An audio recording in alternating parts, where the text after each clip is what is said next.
Hello दोस्तों, मेरा नाम अभिषेक है और आज इस वीडियो में आपसे बात करने वाला हूँ मैथ्स के बहुपद चैप्टर के बारे में। दोस्तों, बहुपद चैप्टर के साथ हम देखेंगे द्विघात समीकरण, क्योंकि एक जो द्विघात समीकरण रहता है वो बहुपद का ही भाग रहता है। तो जो आपका 10th क्लास की मैथ्स है एमपी बोर्ड की, तो उसमें आपका बहुपद और द्विघात समीकरण दोनों मिलता है, ठीक है ना। तो मैं आपको इन दोनों को कंबाइन तौर पे बताने की ट्राई करूंगा, और आप अगर ये कुछ सीरीज आप कुछ वीडियोस देखते हैं तो आप यकीन मानिए कि इन दोनों चैप्टर से, चाहे वो बहुपद का हो चाहे वो आपका द्विघात समीकरण को, आप 100% इसमें आप सॉल्व करने वाले हैं। तो फिलहाल आपको कॉन्सेप्ट ध्यान देना है, ठीक है ना। ये हम दोनों चैप्टर से कंबाइंड तौर पे आपको समझने का प्रयास करेंगे। पहली बात दोस्तों देखिए है क्या, हम ये मान के चल रहे हैं कि आपको बेसिक मैथ्स आती है, और हमने इससे पहले कई सारे ऐसे वीडियोस लाया है मैथ्स का भी, जिसमें मैंने आपको बताया है कि वेरिएबल्स या नॉन वेरिएबल्स क्या होते हैं। तो फिलहाल मैं डायरेक्ट कॉन्सेप्ट पे आऊंगा, ठीक है ना। दोस्तों, बहुपद का मतलब होता क्या है कि एक से ज्यादा पद, ठीक है ना। अगर मान लीजिए मैं यहाँ पे लिखता हूँ 5x प्लस 3, कितने पद हो गए इसमें? एक पद हो गया, दूसरा पद हो गया, ठीक है ना। एक पद दूसरा पद, ये आपके 9th के मैथ्स में भी है, आप इसे समझ सकते हैं, देख सकते हैं। और इसमें देखिए दोस्तों, ये रैखिक बहुपद है, ठीक है ना, रैखिक बहुपद है। अब रैखिक बहुपद क्यों है, ठीक है ना। इसमें जो चर है, ये 5 क्या है? ये अचर पद है, ठीक है ना।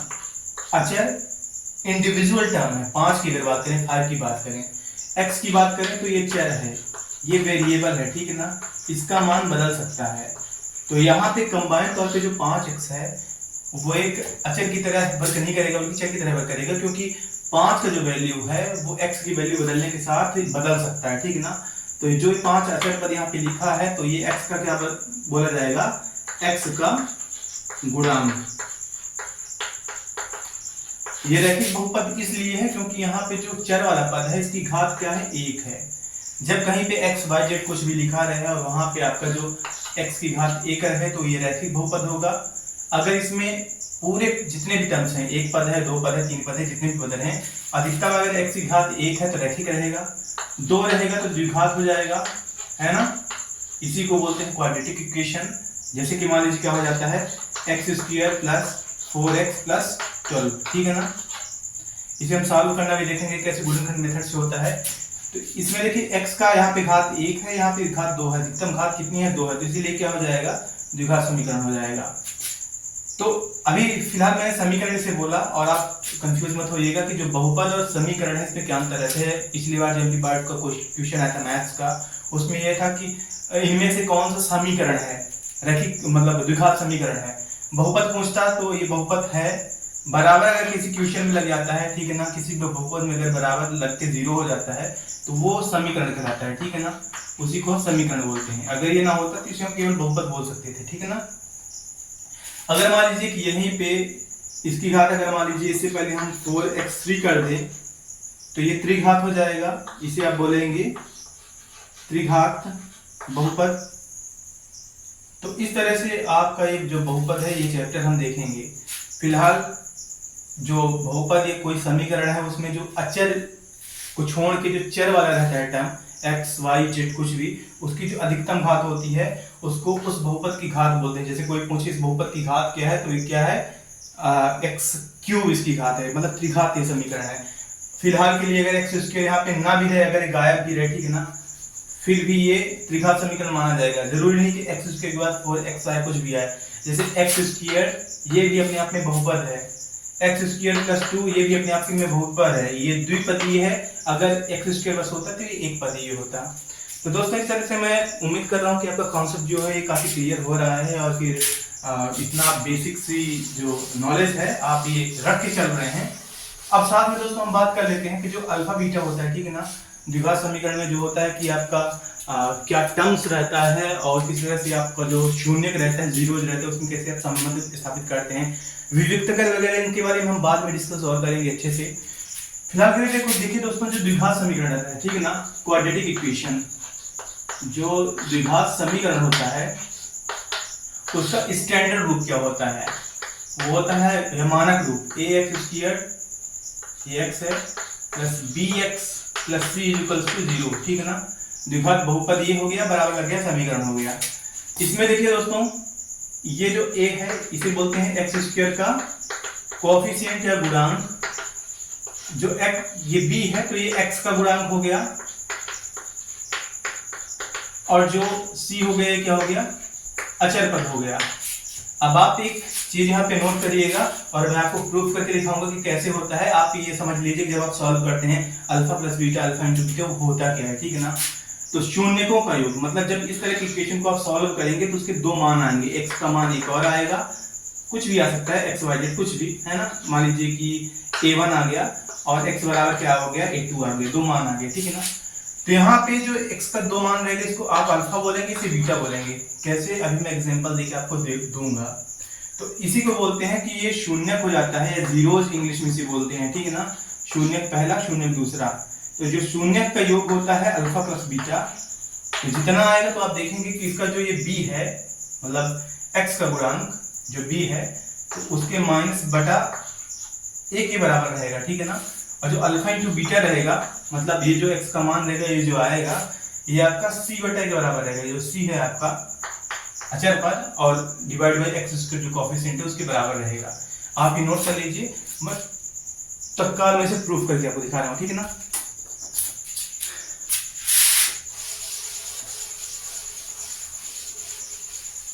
जो आपका 10th का मैथ्स का है, एक एक क्वेश्चन मैं सभी आपको कराऊंगा, आप देखते जाइएगा।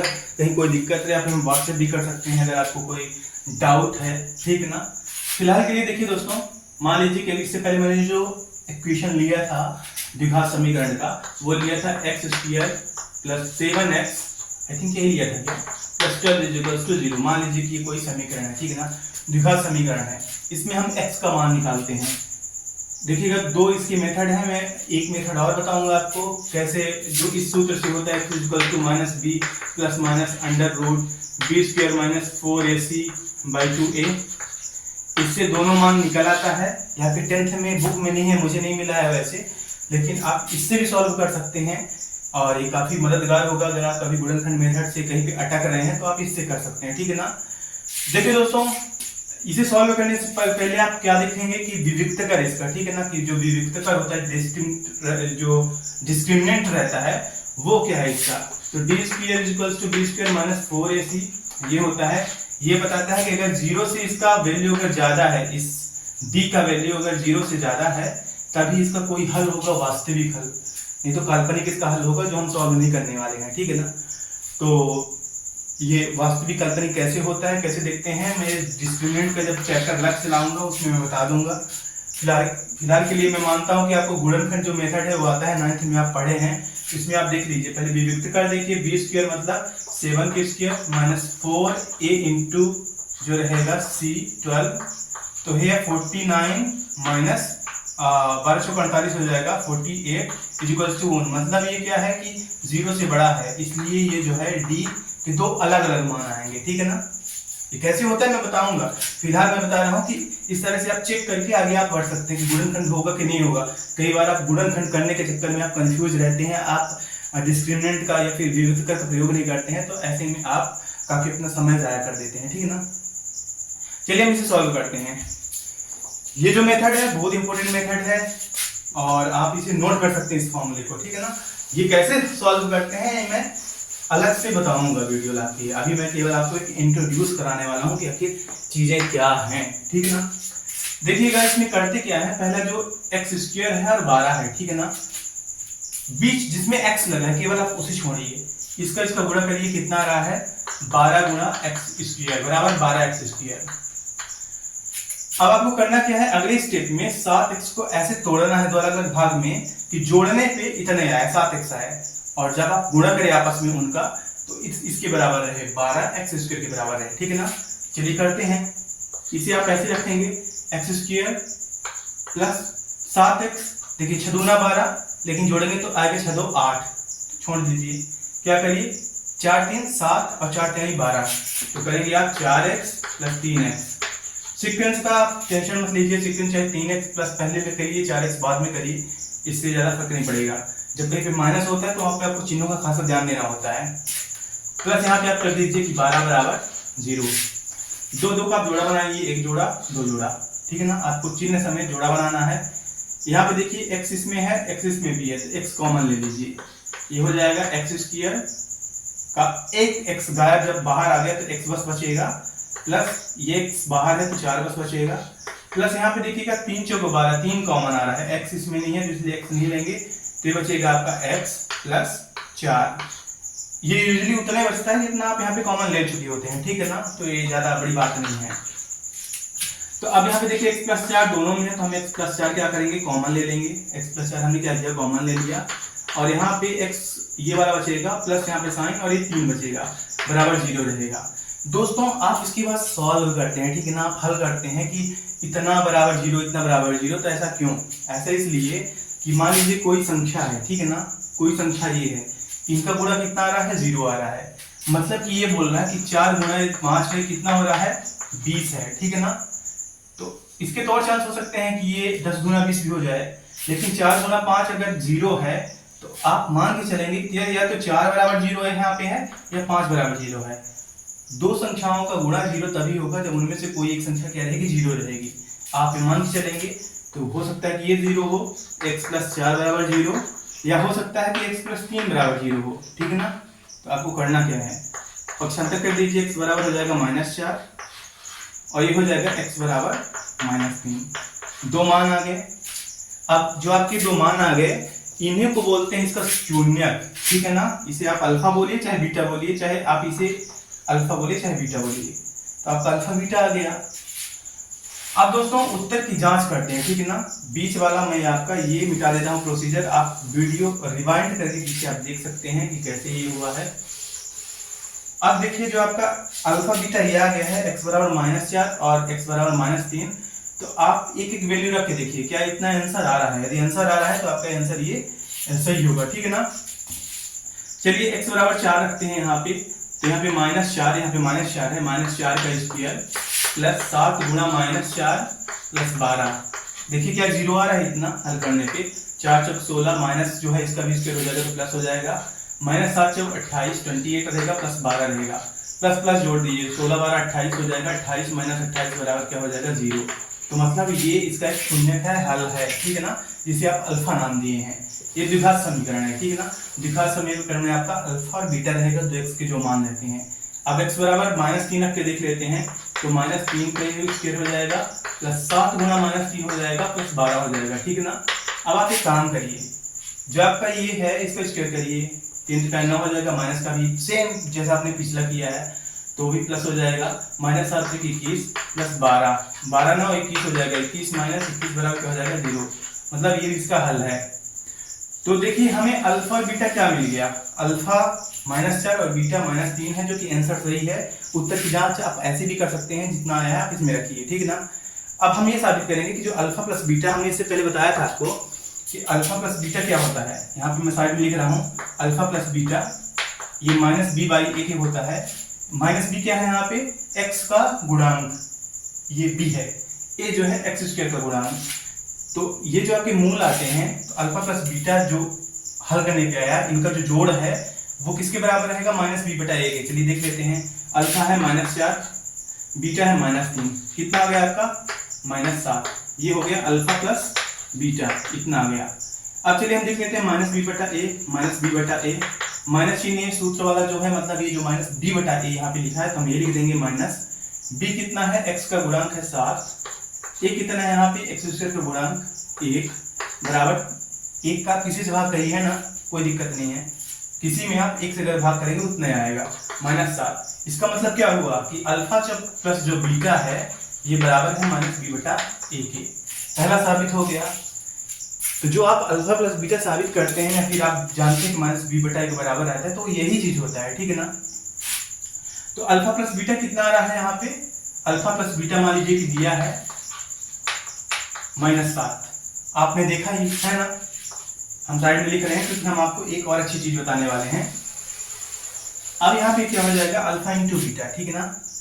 अल्फा इंटू बीटा ये किसके बराबर आता है, हमने बताया था अभी आपको c/a, मतलब जो अचर पद है और जो x² का गुणांक है उसके बराबर रहता है।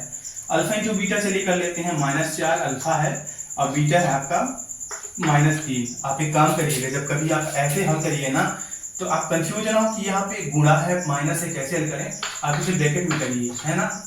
ये जो आपका माइनस है ये माइनस है, ठीक है ना, ये आपका गुणन का साइन नहीं है जो इसको रिप्लेस करेगा, प्लस को माइनस करेगा, ठीक है ना। तो देखिएगा माइनस माइनस का गुणा क्या हो जाता है, प्लस हो जाता है, प्लस लगाने की जरूरत नहीं रहती है, उसी 4×12 हो गया, ये 12 हो गया।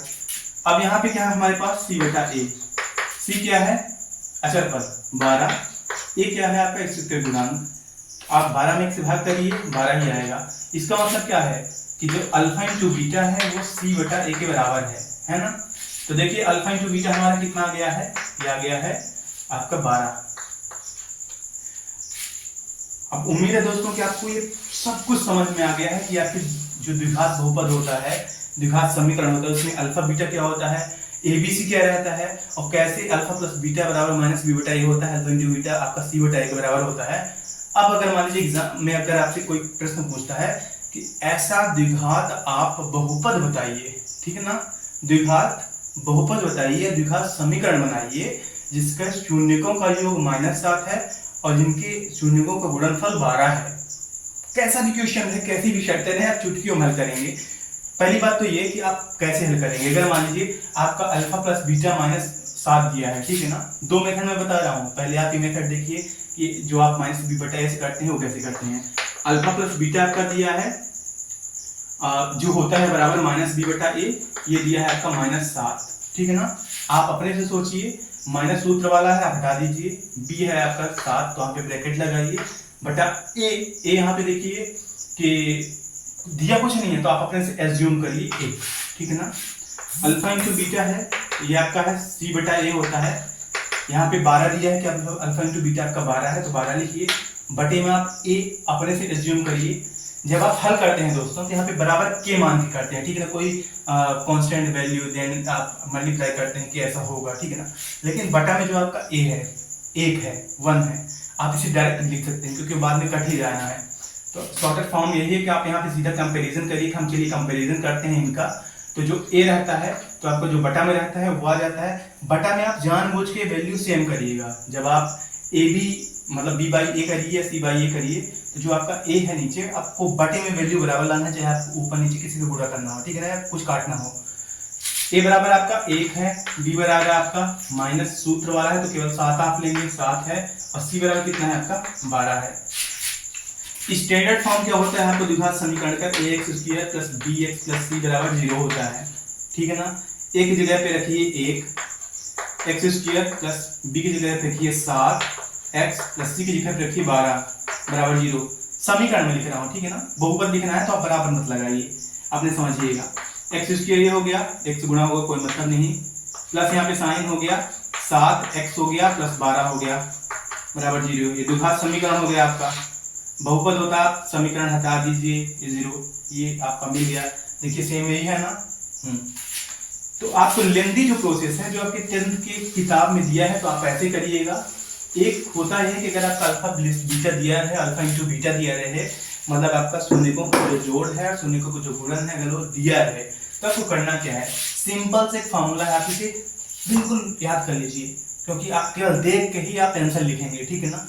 10th की बुक में मैंने नहीं पाया फिलहाल के लिए, और मैं एक्चुअली अगर आप कहीं देखता हूँ कुछ और भी मेथड देखता हूँ मैं बताऊंगा, फिलहाल आप इसे जरूर याद करिएगा।